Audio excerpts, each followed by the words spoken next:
भारत और अमेरिका के संबंधों में तनाव है। हालांकि अलग अलग चैनलों के माध्यम से दोनों देशों के बीच बातचीत होती रही है। भारत और अमेरिका के बीच अभी तक ट्रेड डील नहीं हो पाई।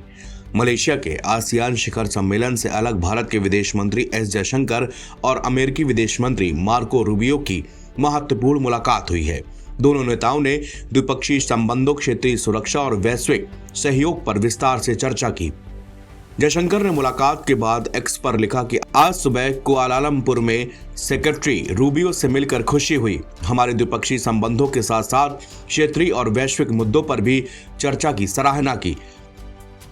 यह बैठक ऐसे वक्त पर हुई है जब भारत और अमेरिका के बीच व्यापार समझौते को लेकर बातचीत जारी है और अमेरिका ने भारत पर 50% का टैरिफ लगा रखा है। डोनाल्ड ट्रंप प्रशासन की ओर से भारत पर 50% टैरिफ लागू किए जाने के फैसले के बाद एस जयशंकर और रूबियो की ये पहली मुलाकात है। टैरिफ का फैसला दोनों देशों में तनातनी की वजह बना है। जयशंकर ने इससे पहले 30 जून से 2 जुलाई तक रूबियो के निमंत्रण पर अमेरिका का दौरा किया था। एस जयशंकर और मार्को रूबियो की मुलाकात उसी दिन हो रही है जिस दिन भारत और अमेरिका के बीच अमेरिका में व्यापार वार्ता शुरू हुई है। सोमवार से भारत और अमेरिका के बीच वाशिंगटन में व्यापार पर मंत्री स्तरीय वार्ता होनी है। केंद्रीय मंत्री पीयूष गोयल अपने प्रतिनिधि मंडल के साथ अमेरिका पहुंचे हैं। दोनों पक्ष मतभेद दूर करते हुए लाभकारी व्यापार समझौते की दिशा में बढ़ने की कोशिश करेंगे। इससे पहले हाल ही में वाणिज्य मंत्री पीयूष गोयल ने कहा था कि भारत किसी भी समझौते पर जल्दबाजी में हस्ताक्षर नहीं करेगा। उन्होंने साफ कहा था कि भारत किसी ऐसे समझौते को स्वीकार नहीं करेगा जो उसकी स्वतंत्र व्यापार नीति को सीमित कर दे।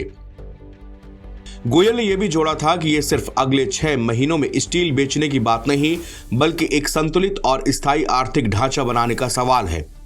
भारत और अमेरिका के संबंध हालिया महीनों में लगातार नीचे आए हैं।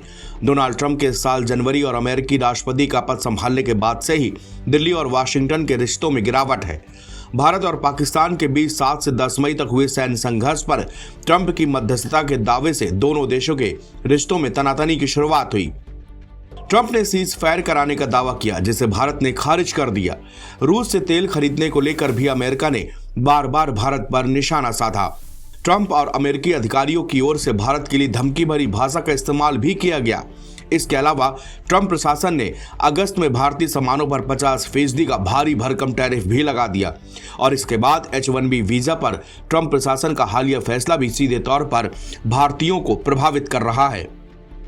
अमेरिका के विदेश मंत्री मार्को रूबियो ने कहा कि उनका देश पाकिस्तान के साथ अपने रणनीतिक संबंधों को बढ़ाने का इच्छुक तो है, लेकिन यह भारत के साथ उसके ऐतिहासिक और महत्वपूर्ण संबंधों की कीमत पर नहीं होगा। अमेरिकी विदेश मंत्री आसियान दक्षिण पूर्व एशियाई राष्ट्र संघ शिखर सम्मेलन के लिए मलेशिया की अपनी यात्रा से पहले संवाददाताओं से बातचीत कर रहे थे। रूबियो ने पाकिस्तान के साथ अमेरिका के संबंधों के बारे में पूछे गए सवाल में कहा कि भारत स्पष्ट कारणों से चिंतित है। उन्होंने कहा, लेकिन मुझे लगता है कि भारत को यह समझना होगा कि हमें कई अलग अलग देशों के साथ संबंध रखने हैं। हम पाकिस्तान के साथ अपने रणनीतिक संबंधों को बढ़ाने का अवसर देख रहे हैं। रूबियो ने कहा कि मुझे लगता है कूटनीति और उस तरह की चीजों के मामले में भारतीय बहुत परिपक्व हैं। देखिए, उनके कुछ ऐसे देशों के साथ रिश्ते हैं जिनके साथ हमारे रिश्ते नहीं हैं, इसलिए यह एक परिपक्व व्यवहारिक विदेश नीति का हिस्सा है। अमेरिकी विदेश मंत्री ने कहा कि मुझे नहीं लगता कि पाकिस्तान के साथ हम जो कुछ भी कर रहे हैं वो भारत के साथ हमारे संबंधों या मित्रता की कीमत पर है। भारत के साथ रिश्ते गहरे, ऐतिहासिक और महत्वपूर्ण भी हैं। नवभारत टाइम्स की रिपोर्ट।